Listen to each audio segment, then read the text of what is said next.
Hey guys, one thing about me, I've been aiming to change it, but it's it is so hard. But like usually I'll I don't realise it, but then I'm like, okay, I do, but then I'm like preoccupied with other things. I'm about to go on a foot patrol. I'm about to go foot patrol and then come back to the Seaway. It's still charging. Takes a couple hours.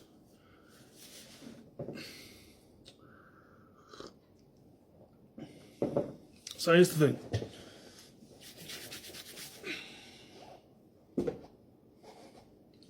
Trying to focus. What we're going to say. Oh yes, we don't need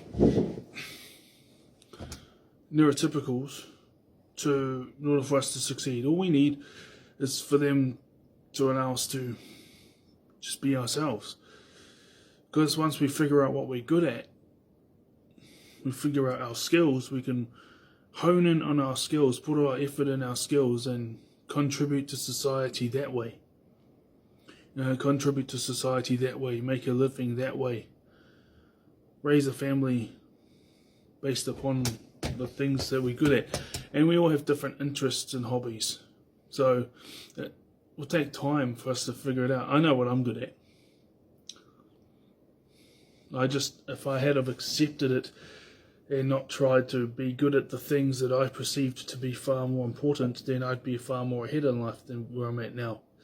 But hey, I can't take that back, so I've learnt the lesson and it's onwards and upwards. Onwards and upwards.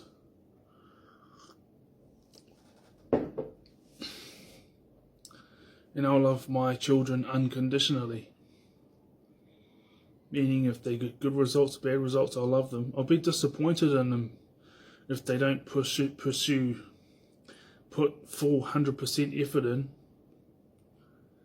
Because if you go hard out at something for like 3 or 4 years and you get no results, and then the same thing with something else and you get a little bit of results, good ones, but then you go hard out in this other thing for like 3 or 4 years and you're getting heaps of good results. That's all part of the ways of finding out what you can contribute to the world and where you should focus your efforts. And then once you find out what you're good at, just go hard out at that, whether society or your friends and all these other people like the school or the church congregation or sports club, if all these people are saying how it's not important, but you're really good at these things, you should just go and pursue them 100% anyway.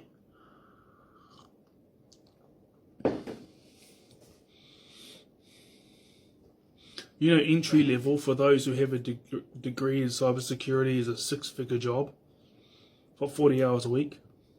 $100,000 a year, that's $2,000 a week, and it's 40 hours a week, it's not 60. And then you can stay in that security industry and get other qualifications whilst you're doing it, and then it takes your pay grade up to $150,000.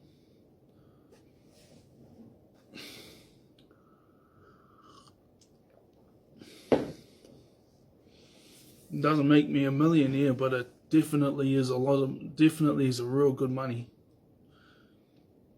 Getting right up to there. It's only $3,000 a week before tax, and for 40 hours. But I was really convinced that all these other things that were perceived to be really important must be because that's the only way you make a decent income. That must be the only way you get a good income. Nope. It was just because that's what the school system said was important. Now, that doesn't mean it's not important. It just means my skills and attributes and all that type of stuff is very different. That does not mean you can't make a great income. It does not mean that you're not contributing to society. Oh, someone liked my video.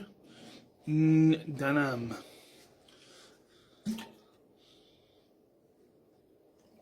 INEEDANME liked your video.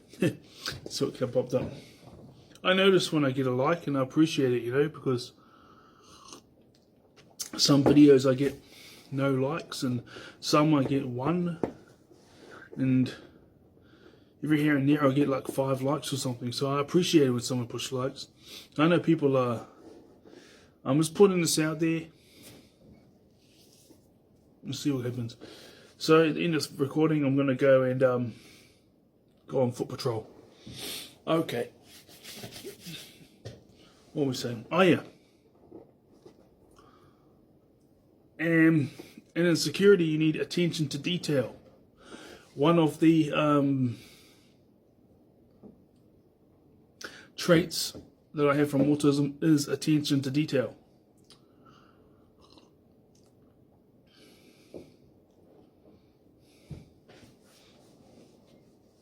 So there's other things like but see, like with this job, I'm usually in 4 different places.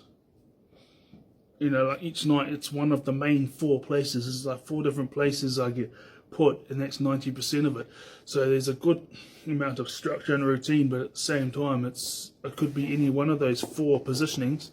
That's 90%, and then there's another 10% or 5% of the time where I'm doing other things other than those 4 positions. So it's a bit of variety there, and it benefits my ADHD. So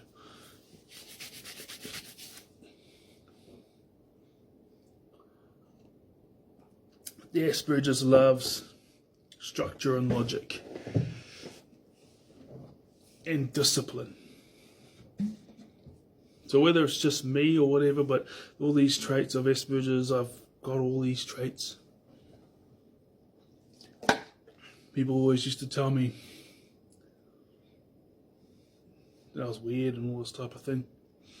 But yeah, I mean, if I had listened to those people in my early 20s and just did the things that are supposedly not important in the eyes of everyone else, and I wasn't trying to prove how awesome I was by being good at those things, I would have been already in those positions I'm talking about previously, about those paychecks, like 6-figure paychecks and that, a decade ago. But I had to prove how awesome I was, but you know, that's right.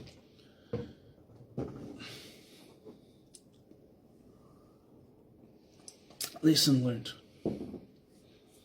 So yeah, we once we find out what our skills and our abilities and our strengths are, we just go hard out on that.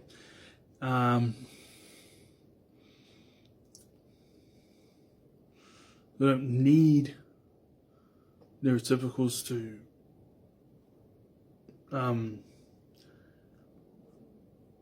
put us into the box of how things are supposed to be in their eyes. You know, I don't have an issue against them. After all, according to what we know, they make up at least 94% of the population. So.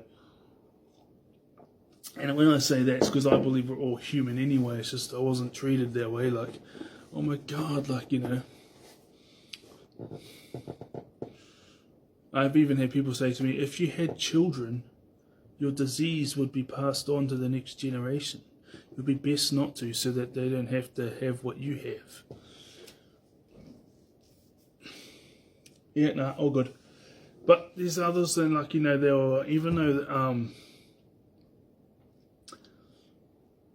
I didn't like get what I wanted or anything, like, you know, a girlfriend or high paying positions, they were still welcoming, you know. And if there was things like if I was hungry or something because I'd been let go from a job because of just discrimination or whatever, some people would help me out for like a week or something, like give me some food, somewhere to stay, and then I'll be back on board again.